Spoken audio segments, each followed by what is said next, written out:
తవ స్వాధిష్టానే హుతవహం అధిష్టాయ నిరతం తమేడే సంవర్తం జనని మహతీం తం చ సమయాం యదాలోకే లోకాన్ దహతి మహసి క్రోధకలితే దయార్ద్రాయా దృష్టి శిశిరముపచారం రచయితి.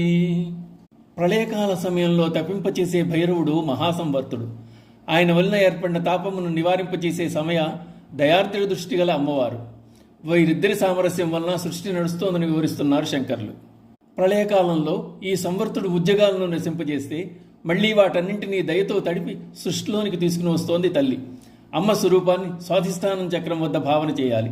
స్వాధిష్టానంలో అమ్మవారిని సమయాన్ని, పరమేశ్వరుని సంవర్తుడని వ్యవహరిస్తారు. స్వాధిష్టాన చక్రం మానవ శరీరంలోని జీర్ణాశయం వద్ద ఉంది. మనం తినే ఆహార పదార్థాలన్నీ జీర్ణాశయంలో ఉన్న జఠరాగ్నికి ఆహుతై సూక్ష్మరూపం చెందుతున్నాయి.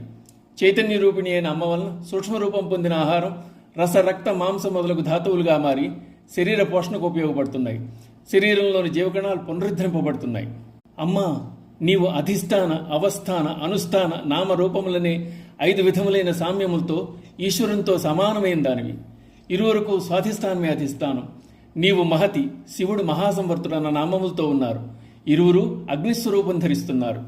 అగ్ని శిఖలయందు ఉన్నవాడు శివుడైతే అమ్మవారు చంద్రుని శిరమున ఉంది. విశ్వమంతా అగ్నిసోమాత్మకంగా పార్వతీ పరమేశ్వరులచే అధిష్ఠింపబడింది అని శివపురాణంలో చెప్పబడింది. శంకరులు తన అర్ధనారీశ్వర స్తోత్రంలో అమ్మవారి లాస్యమును, అయ్యవారి తాండవమును స్తుతించారు.